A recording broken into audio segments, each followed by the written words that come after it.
Hola a todos. A ver, cuando alguien nos causa un daño, lo primero que se nos viene a la mente es, bueno, ¿se puede hacer algo al respecto?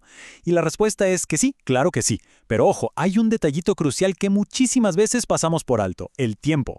Hoy vamos a desglosar qué es esto de la responsabilidad civil, pero sobre todo nos vamos a enfocar en los plazos que hay para actuar y en cómo se repara ese daño. Vamos a ver por qué el reloj, en estos casos, es un factor decisivo. Pensemos en una situación real, algo que le podría pasar a cualquiera. Un accidente de tránsito, un contrato que no se cumplió, un objeto valioso que se daña por la negligencia de otra persona, son escenarios mucho más comunes de lo que uno cree, y la ley, por suerte, nos da un camino para buscar una compensación. El tema es que ese camino tiene, por así decirlo, una fecha de vencimiento. Y aquí está el meollo del asunto. El derecho a exigir justicia no dura para siempre.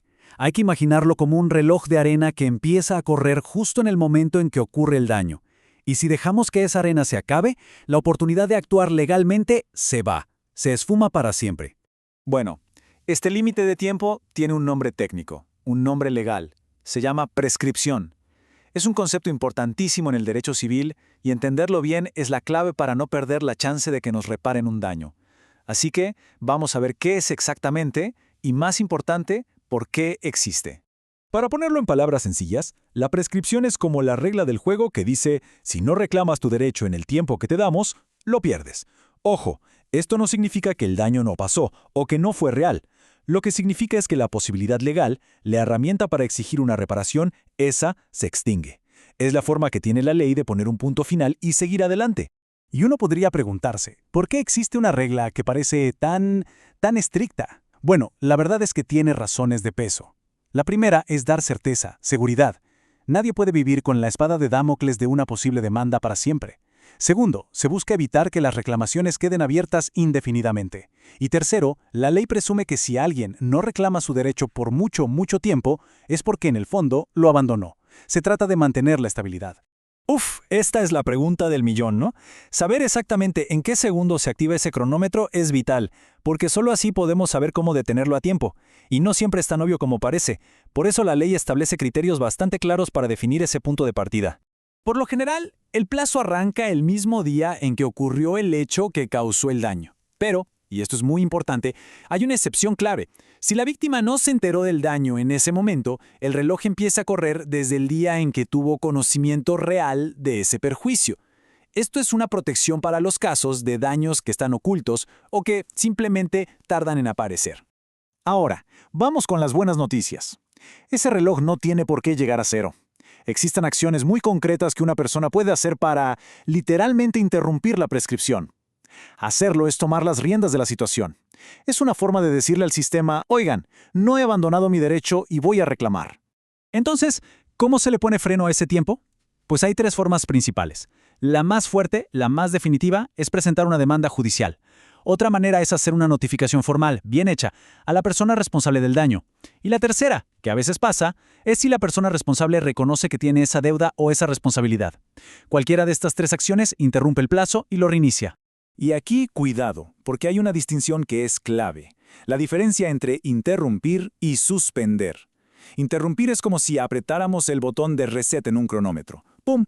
Todo el tiempo que había pasado se borra por completo y el plazo entero empieza a correr de nuevo. La suspensión, en cambio, es más como una pausa. El tiempo se detiene y, cuando se reanuda, continúa exactamente desde donde se había quedado. Muy bien, logramos detener el reloj a tiempo. ¿Y ahora qué sigue? Bueno, el objetivo final de todo esto es, lógicamente, la reparación del daño. La idea es, hasta donde sea posible, devolver a la víctima a la misma situación en la que estaba justo antes de que todo esto ocurriera. Esta reparación puede tener principalmente dos caras. La primera es la que llamamos reparación en especie, que es básicamente arreglar la cosa dañada o devolver una igualita. Es la restitución directa. Ahora, cuando eso ya no se puede, se pasa a la reparación por equivalente, que es la más común, una compensación en dinero que sea igual al valor del daño que se sufrió. Y aquí es donde la cosa se pone compleja, porque ¿cómo se le pone un precio al daño? No es para nada una ciencia exacta. ¿Cómo calculamos el valor de algo que se perdió, de una oportunidad de negocio que ya no fue? O peor aún, del sufrimiento emocional. Para esto, la ley establece distintos métodos de evaluación. Básicamente, hay tres caminos. La fijación convencional es cuando las dos partes logran ponerse de acuerdo en un monto. Simple. Si no hay acuerdo, pasamos a la fijación judicial, que es cuando un juez, después de ver todas las pruebas, decide cuál es el valor de la indemnización. Y en algunos casos muy específicos, la propia ley ya establece montos o fórmulas para el cálculo, y eso se conoce como fijación legal. Para calcular ese valor total, el daño se suele dividir en partes. Primero, el daño emergente, que es la pérdida directa, lo que se puede medir fácil, como el costo de la reparación del auto. Luego está el lucro cesante, que es el dinero que se dejó de ganar por culpa del daño, por ejemplo, los días que no se pudo trabajar. Y finalmente, el daño moral, que es la compensación por el sufrimiento, la angustia, por todo el mal rato emocional. Si tuviéramos que quedarnos con una sola idea central de todo esto, tendría que ser esta. La justicia, al menos en el ámbito civil, depende de que se actúe. Quedarse de brazos cruzados tiene una consecuencia directa y la verdad es definitiva. Se pierde el derecho a reclamar. El tiempo simplemente no perdona. Y para cerrar, nos queda una pregunta en el aire. Si bien la prescripción busca dar estabilidad, dar seguridad, ¿no podría en algunos casos convertirse en un obstáculo para que alguien reciba una reparación justa? Nos deja pensando en ese equilibrio tan delicado que hay entre el orden legal y el derecho de cada persona a ser compensada. Muchas gracias por habernos acompañado.